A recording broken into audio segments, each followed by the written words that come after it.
গর্ভকালীন সময়ে মা যদি সঠিক সুষম খাবার গ্রহণ না করে তাহলে গর্ভের বাচ্চাকে সুস্থভাবে পৃথিবীতে নিয়ে আসাটা কিন্তু অনেকাংশে বাধার সম্মুখীন হয়। তাই গর্ভকালীন সময়ে মায়েদের অবশ্যই উচিত সঠিক সুষম খাদ্য তালিকা মেনে চলা, কোন খাবার কতটুকু খাবেন সেই অনুযায়ী খাবার গ্রহণ করা, কোন খাবার বাদ দিবেন সেই অনুযায়ী খাবারগুলো এড়িয়ে চলার জন্য আমরা সবসময় বলে থাকি।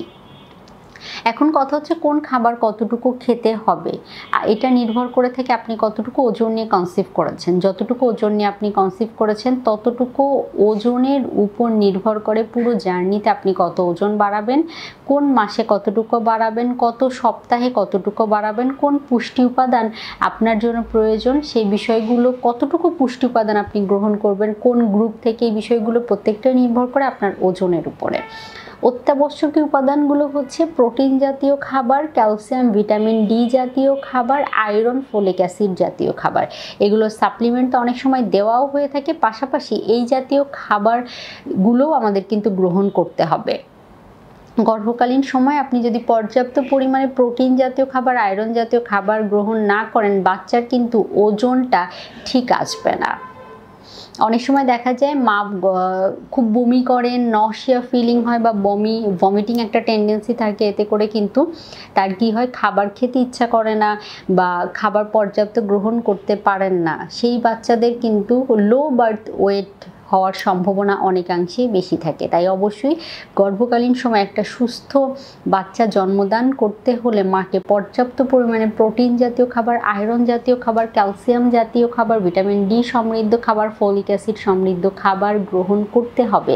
অনেকেই মনে করেন এগুলো সাপ্লিমেন্ট তো আমি খাচ্ছি, কিন্তু এই জাতীয় খাবার খাওয়ার তাহলে গুরুত্ব কী বা প্রয়োজন নেই, এই ধারণাটিও ভুল। কারণ খাবার যখন আপনি গ্রহণ করছেন সেই খাবারগুলো থেকে কিন্তু আপনি শুধু নির্দিষ্ট এই পুষ্টি উপাদানগুলো যে পাচ্ছেন তা কিন্তু না, এর পাশাপাশি অন্যান্য অনেক পুষ্টি উপাদান পেয়ে যাচ্ছেন।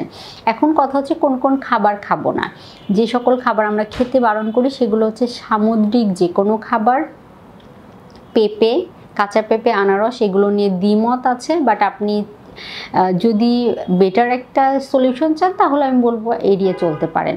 পাস্তুরিত নয় এমন দুধ, মানে পাস্তুরিত নয় এমন দুধে বিভিন্ন ধরনের ব্যাকটেরিয়া সমস্যা থাকতে পারে বা সমস্যা করতে পারে বাচ্চার ক্ষেত্রে। এই জাতীয় পাস্তুরিত নয় এমন দুধগুলো এড়িয়ে চলার চেষ্টা করাই ভালো। প্যাকেট জাতীয় যে কোনো খাবার, এই খাবারগুলো গর্ভকালীন সময় এড়িয়ে চলার চেষ্টা করতে হবে। আর আরেকটা পয়েন্ট হচ্ছে ক্যাফেইন। চা কফি খেতে অনেকেই পছন্দ করেন, কিন্তু গর্ভকালীন সময়ে অতিরিক্ত চা কফি গ্রহণ করলে সেটা আপনার অতিরিক্ত ক্যাফেইন সাপ্লাই করবে বডিতে, যেটা বাচ্চার শারীরিক এবং মানসিক বিকাশের জন্য হুমকির কারণ হয়ে দাঁড়াবে। তাই আমি যে বিষয়গুলো বললাম গর্ভকালীন সময়ে বাবারা খেয়াল রাখবেন, বাচ্চা পেটে যে গর্ভবতী মায়েরা আছেন তারা যেন এই বিষয়গুলো মেনে চলেন। পাশাপাশি মায়েদের অবশ্যই সচেতন হওয়া উচিত, এই বিষয়গুলো মেনে চলার চেষ্টা করতে হবে।